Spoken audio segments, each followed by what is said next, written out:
Бонки Миллии Тоҷикистон рӯйхати нави афроди алоқаманд ба терроризмро нашр кардааст ки ба фарқ аз рӯйхатҳои қаблӣ дар он 1000 нафар бештар аст. рӯйхате ки бо номи Муҳиддин Кабирӣ раиси ҳизбӣ дар Тоҷикистон мамнӯи наҳзати исломӣ шурӯъ мешавад ба гуфтаи мақомот онҳоеро дар бар мегирад ки ба терроризм алоқа доранд. ҳамкорам Абдулло Ашуров ин мавзӯъро пайгирӣ дошт ва ҳоло бо мо дар студия аст. Абдулло салом, дар рӯйхати нави Бонки Миллӣ исми чанд нафар оварда шудааст ва оё афроди номашон дар ҷомеа матраҳ низ ҳаст ё не дар он? Салом Шаҳло, дар феҳристи наве ки аз тарафи департаменти мониторинги молиявии Бонки Миллӣ таҳия шудааст, исми 2392 нафар шомил аст. Ин департаменти Бонки Миллӣ бо ФАТФ, созмони байналмилалии мубориза бо шустушӯи пул ҳамкорӣ дорад.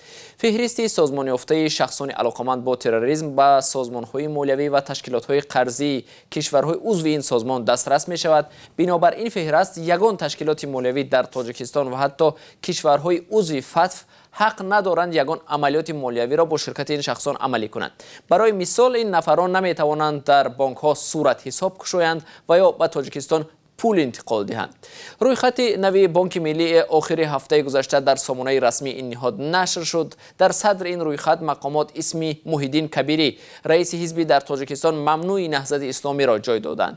мақомот нагуфтанд ки ӯ чӣ ҷиноят содир кардааст, вале дар гузашта масъулони додгоҳи олӣ гуфта буданд алайҳи Кабирӣ бо чандин иттиҳоми сангин парванда боз шудааст. аммо Кабирӣ ин иттиҳомро он замон беасос дониста буд. ба ҷуз аз Муҳиддин Кабирӣ дар рӯйхати Бонки Миллӣ инчунин исми чандин наздикони ӯ аз ҷумла писараш Абузар Кабирӣ, ҷиянҳояш Муҳаммадҷон Кабиров, Эмомалӣ Кабирзода, биби Руқия Кабирова ва муовинаш Шоҳнаими Каримӣ низ шомил ҳастанд. оё Абдулло, вукуниши афроде ки исмашон ба ин феҳрист ворид шудааст маълум аст ва фарқи феҳристи нав аз оне ки қаблан вуҷуд дошт дар чист? шаҳло, бархи афроде ки исми худро дар ин рӯйхати сиёҳ ёфтанд бо ин иттиҳом комилан розӣ нестанд. ин ашхос мегӯянд дар як гурӯҳ ҷой додани террористон ва мухолифин аз рӯи адолат нест.